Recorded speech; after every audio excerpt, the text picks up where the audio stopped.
It's the word we admire, the word we wear like armor, the thing we point to when life feels chaotic. If I could just be more disciplined, we say. If I could wake up earlier, eat cleaner, push harder, everything would be better. But what if the discipline you worship is not a tool for your growth, but a mask for your fear? Because not all discipline is rooted in wisdom. Some of it is rooted in panic. Some of it is born from shame.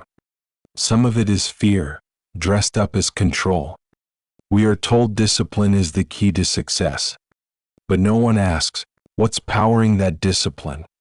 Well, or fear, curiosity, or self-rejection. Carl Jung once said, "What you resist not only persists but will grow in size." And we resist a lot. We resist laziness. We resist weakness. We resist stillness. We resist softness. We treat these parts of ourselves like enemies, and then we wonder why they grow louder every time we try to silence them. Let me tell you about Daniel. Daniel was the kind of guy people respected. He was disciplined. Up at 5:30 a.m., workouts every day, meal preps, goalless, no excuses.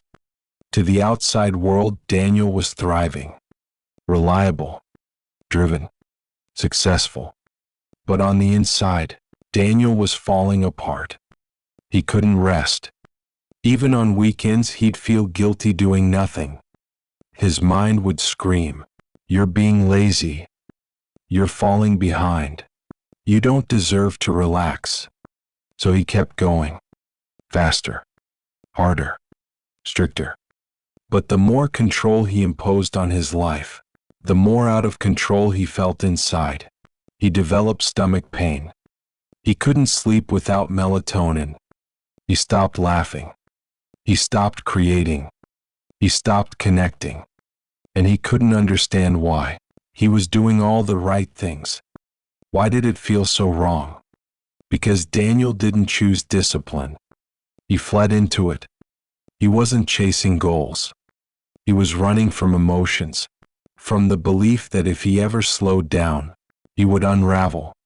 And maybe you know that feeling too. That voice in your head that says, if you don't push yourself, you'll become nothing. If you rest, you'll fall behind. If you stop, everything will collapse. So you stay in motion, not from inspiration, but from fear.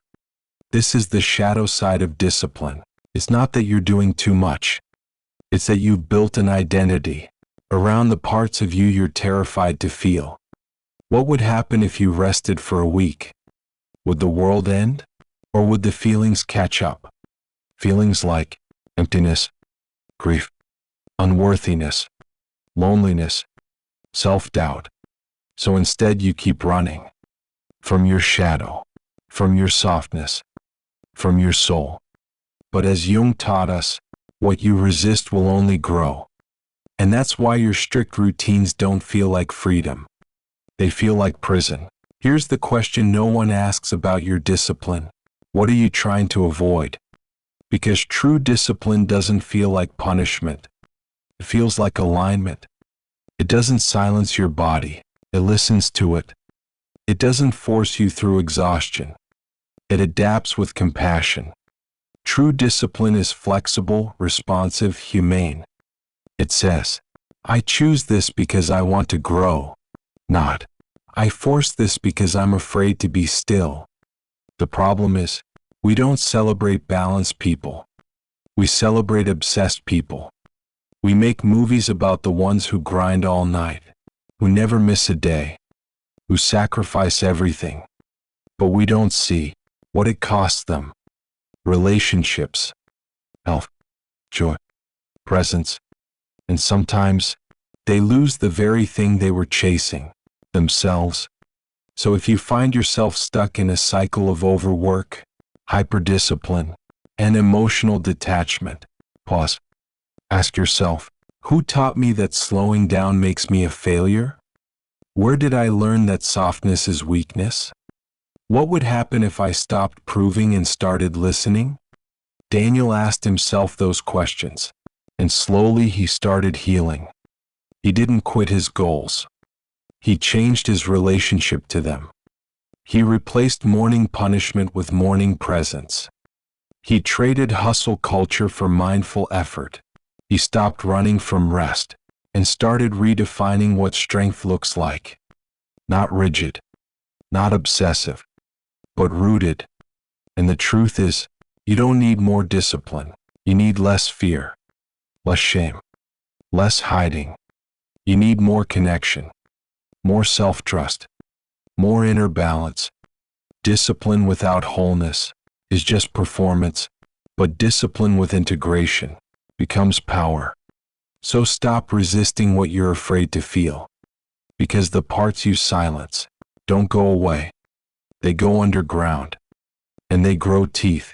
The more you punish yourself for being human, the more fragmented you become. But when you start honoring the parts of you that need rest, need compassion, need joy, you don't become weaker. You become whole. And that's when real strength begins. Not in control, but in clarity. Not in domination, but in direction. Not in shame, but in sovereignty. You were not born to be a machine. You were born to be alive. So next time you whisper, "I need to be more disciplined," pause and ask instead, what am I really running from? Because the shadow you resist isn't here to destroy you. It's here to bring you home. You wake up, check your phone, check your planner, check your to-do list, check your email. You haven't even had water, and already your nervous system is flooded. You start the day not with presence, but with pressure. Because in your mind, there is no room for stillness, no margin for error, no time to feel. You call it productivity. You call it focus. You call it discipline. But what if it's none of those things? What if your full calendar is just a clever way to avoid your empty inner world? Carl Jung warned us, what you resist not only persists but will grow in size. And when you resist silence, stillness, uncertainty, you don't make them disappear. You make them louder. You just can't hear them over the noise you've scheduled. Let me tell you about Maya. Maya was the queen of time management. Color-coded Google Calendar, 15-minute task blocks, habit trackers, daily affirmations. Even her leisure time was optimized. Yoga at 6:15 minuto. Reading at 8 o'clock. Dinner with friends, exactly 90 minutes. On paper she was thriving. On the inside she felt nothing. She didn't feel joy. She didn't feel sadness. She didn't feel present. Because everything she did was part of a plan, not a feeling. And one night, while brushing her teeth, she looked in the mirror and realized she hadn't cried in over a year. Not because she didn't need to, but because there was no time scheduled for grief. That is the emotional cost of overscheduling your life. You lose the mess. You lose the meaning. You lose the part of you that isn't efficient, but alive.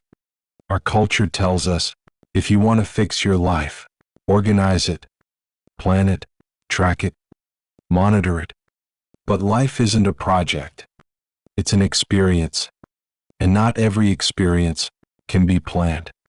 Because when you fill your schedule with tasks, you leave no space for mystery, for emotion, for the soul. You think you're being disciplined, but what you're really doing is managing your fear of the unknown.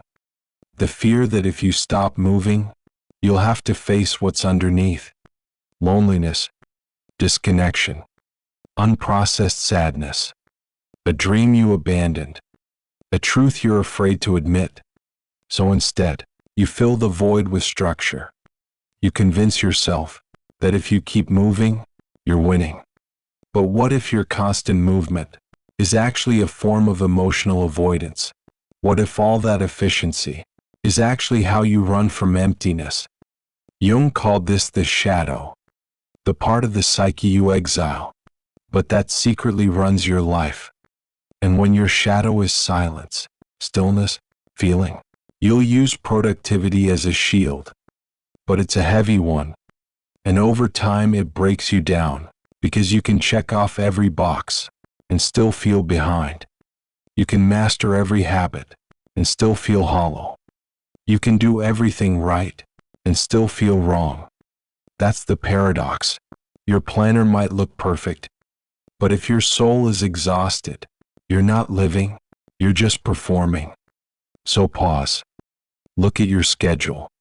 Is it full because your life is meaningful, or because your silence feels unbearable? Is it structured because you're intentional, or because you're afraid to feel? Is it planned because you're clear on who you are, or because you've forgotten what it means to just be? When Maya finally burned out, she didn't need a better system. She needed to fall apart, and she did. She canceled everything for one weekend. No phone, no alarm, no to-do list, just space. She cried. She journaled. She stared at the ceiling. She sat in a park with no headphones. And something unexpected happened. She felt real, raw, human, imperfect, but alive. And from that weekend forward, she began to build a different kind of schedule. One that honored her humanity. One that left room for the unplanned. One that included margins, not just for tasks, but for truth. This is emotional detachment at work. Not detachment from effort, but from obsession. Not detachment from goals, but from the belief that your worth is measured by your output. You are not a machine. You are not a system. You are not your calendar. You are a being with rhythms and seasons and softness. Discipline without balance is performance, but discipline with balance is presence. So if you're tired of checking boxes, but feeling no joy, if you're overwhelmed, but still saying yes, your life looks full, but feels meaningless, then maybe it's time to unschedule yourself from your own fear. Because what you resist, that stillness, that silence, that sadness, will not go away. It will wait, and wait, and wait, until you finally stop and face it. And maybe that's where your real life begins. No one ever says it out loud, but many people live with a quiet belief. I am not enough, not smart enough, not productive enough, not attractive enough, not successful enough, not disciplined enough. And because that belief is too painful to admit, we try to outrun it. We become achievers, fixers, performers. We fill our days with structure, our minds with pressure, and our hearts with silence.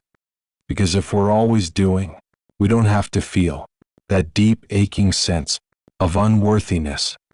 Carl Jung once said, "What you resist not only persists, but will grow in size."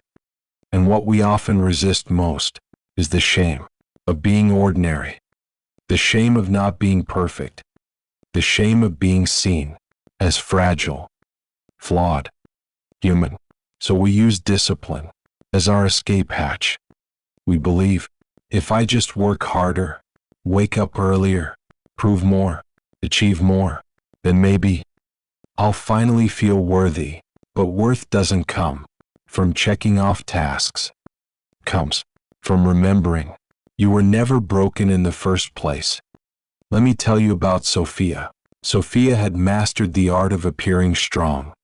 She always showed up, always delivered, always said yes. She was the one who could handle it all, until one day, she couldn't. It started with exhaustion, then sleep issues, then panic attacks. But she kept pushing. Her mantra? I can't stop now. Why? Because deep inside was a little voice that whispered, if I stop, they'll see the real me. And maybe the real me isn't enough. So she kept building the illusion. Productivity as proof, discipline as disguise, achievements as armor, until one day, her body forced her to listen. She collapsed at her desk. Doctors said it was burnout, but Sophia knew it was something deeper. She was collapsing under the weight of her own shame. That's the shadow behind extreme discipline. It's not laziness you're afraid of. It's being seen without the mask, because when all your value is tied to what you do, you live in constant fear of who you are when you're doing nothing. So here's the question. Who are you when you're not achieving? When you're not proving? When you're not controlling every outcome? Can you still look in the mirror and say, I am enough? Or does the silence make you squirm? That's the wound. That's the shame. And until you name it, we'll keep naming you. It will keep running your calendar. It will keep driving your anxiety.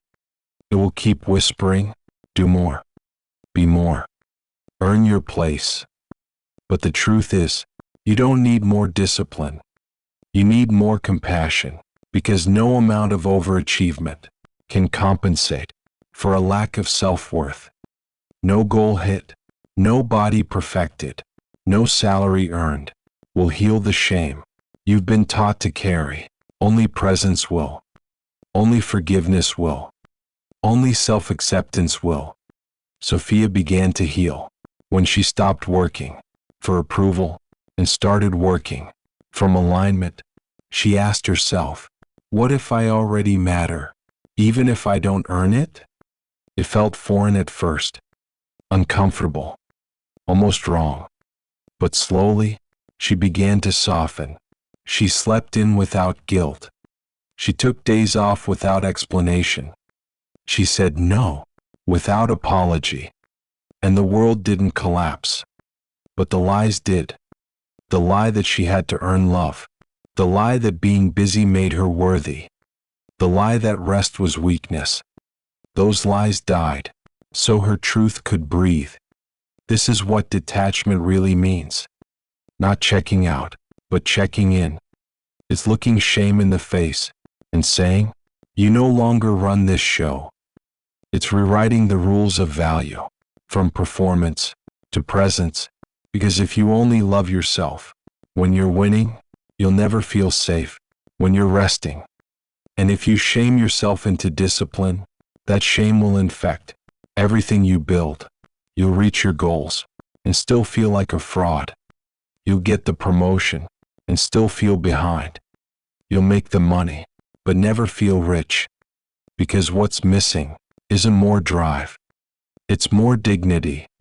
The dignity of being human, of being worthy, of being whole, even when you're not trying. So if you feel like, no matter how much you do, it's never enough, maybe the problem isn't your effort. Maybe it's the belief that you have to earn your existence. And maybe, just maybe, that belief is ready to die. Let it. Because what rises in its place is not laziness, not failure, not regression. What rises is you, the real you, the unpolished you, the unproductive you, the already enough you. And that version deserves your love more than any checklist ever will. You've probably been here before. You're on a streak. You've been disciplined, focused, motivated, in control. You're waking up early, eating clean, checking every box. You're doing everything right. And then one day, you crash. You skip the workout. You eat the thing. You sleep in. You binge a show. You ghost your goals. And you don't know why. So you call yourself lazy. You say you're sabotaging again. You feel shame, guilt. You make a new plan. You promise to be better. You tighten the rules. You push harder. But it keeps happening. Why? Because what you think is self-sabotage is actually self-protection. It's not your weakness. It's your inner rebellion. The part of you you've ignored for too long. The one you keep locking in the basement. The voice that says, I'm tired. I'm hurting. I'm not a machine. And the more you silence it, the louder it screams. Carl Jung said, what you resist not only persists but will grow in size. You can suppress your needs, your sadness, your softness, your desire to rest, but they won't disappear. They will wait, and wait, and wait, until one day, they don't knock politely. They break the door down. That's what your crash really is. Not failure, but feedback. The part of you that you've ignored for months is demanding a seat at the table. And it's not here to ruin your life. It's here to balance it. Let me tell you about Liam. Liam was a high performer.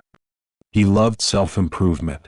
He read every book, watched every TED Talk, built bulletproof habits.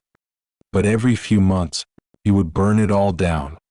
He'd stop going to the gym, cancel plans, scroll endlessly, eat mindlessly, stay in bed for days.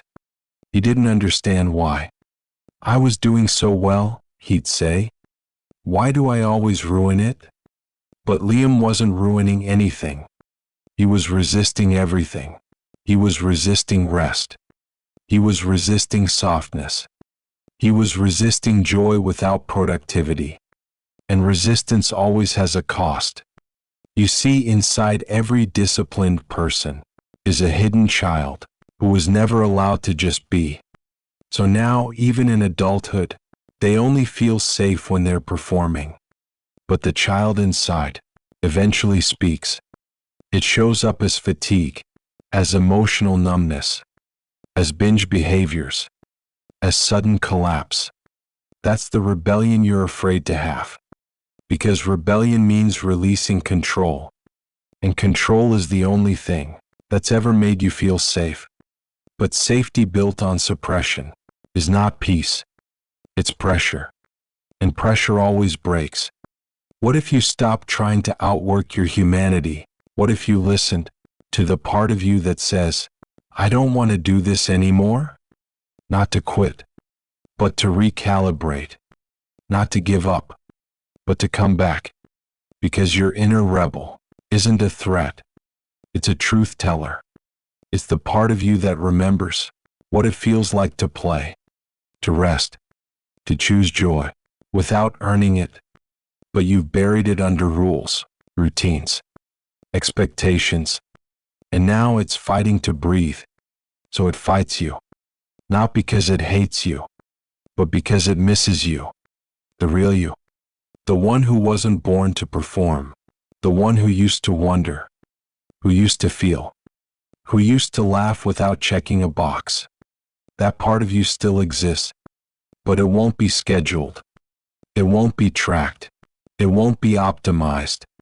It will only come out when you allow imperfection, when you make space for contradiction, for chaos, for color. Detachment is the moment you stop fearing that part of you. You say, I see you. I hear you. I know I've been pushing you aside. And instead of doubling down on control, you loosen the grip. You soften the plan. You let your nervous system breathe. You move with intention, but without obsession. Because this is the truth. You don't have to destroy discipline. You have to detox the fear behind it. Discipline that comes from alignment will never need to rebel. But discipline that comes from suppression always will. So if you keep crashing every few weeks, don't shame yourself. Don't punish the rebel. Listen to them. Ask, what part of me have I been ignoring? What need have I denied for too long? What would balance actually look like? Maybe it's rest. Maybe it's play. Maybe it's fun without a purpose. Maybe it's saying no to the voice in your head that only loves you when you're producing. Because the rebellion is not a threat to your goals. It's a return to your soul. So let it in. Let it speak. Let it breathe. And maybe, for the first time in a long time, let it lead. Let me ask you something. What do you picture when you hear the word strength? Is it rigid? Unmoving? Is it a clenched fist? A military routine? A strict calendar? A body that never gets tired? A mind that never breaks? If so, you've been lied to. You've confused control for strength and silence for peace. But let me tell you the truth. True strength is not about dominance. It's about integration. It's not how long you can override your needs, but how deeply you're willing to meet them. Not how much you can suppress, but how much you can accept. Because wholeness is not a reward for doing everything right. It's a return to everything you are. You see, when we chase discipline out of fear, we begin to amputate parts of ourselves. We cut off the sadness, the softness, the slowness, the wildness, the mess. We throw away the parts that don't fit the plan. But these parts don't die. They wait, and they speak through anxiety, through exhaustion, through burnout, through self-hate, because they were never meant to be exiled. They were meant to be integrated. Jung didn't say, be better. He said, be whole. He didn't ask you to fix yourself. He asked you to meet yourself. Even the uncomfortable parts. Even the ones that don't look good on Instagram. Even the ones you were told to hide. Let me tell you a story about Arya. Arya was a good girl. Smart, polite, disciplined. She never raised her voice, never made a mistake, never said no. Everyone admired her self-control. But inside, Arya was drowning. Her stomach was always tight, her sleep broken, her mind racing. She lived in quiet terror of disappointing someone. She never had a meltdown, but she always felt like she was 2 steps from one. Arya wasn't thriving. She was surviving on silence. Until one day, she sat with her therapist, tears pouring from her eyes, and whispered, I'm tired of being strong. But what she didn't know was that this was the strongest thing she'd ever said, because real strength isn't the ability to hold everything in. It's the courage to let the truth out. It's looking your shadow in the eye and saying, I won't run from you anymore. So what does balance look like? It looks like sleeping without guilt, saying no without explanation, letting yourself cry without fixing it, taking a break before the burnout, choosing joy, even if it's not productive. It looks like discipline that comes from alignment, not fear. It's waking up early because you love yourself, not because you hate your reflection. It's working hard because you're inspired, not because you're afraid of being left behind. It's showing up without abandoning yourself to do it. Balance is not weakness, it's wisdom. It's what happens when your inner rebel and your inner soldier shake hands, when your heart finally feels safe to speak. So here's the truth. You don't need to be more disciplined. You need to be more compassionate, more honest, more whole. You don't need a stricter plan. You need softer boundaries with yourself, gentler goals, kind accountability. Because the version of you that gets everything done while hating herself in silence, that's not success. That's self-betrayal. But the version of you that moves in rhythm with her own nervous system, who rests when she's tired, speaks when she's scared, and trusts herself to return, that's the version who's truly free. So if you're tired of breaking down, let yourself break open. If you're tired of pushing through, try surrendering. Not in defeat, but in devotion. Devotion to the truth, to your softness, to the wholeness that was never lost, only buried. Jung didn't want us to be perfect. He wanted us to be real. And that's what I wish for you. Not another checklist, Not another 5 a.m. routine, but a home inside yourself, where every part of you is welcome, even the tired one, even the tender one, even the one that doesn't want to perform anymore. Because strength is not what keeps you tight, it's what finally lets you breathe.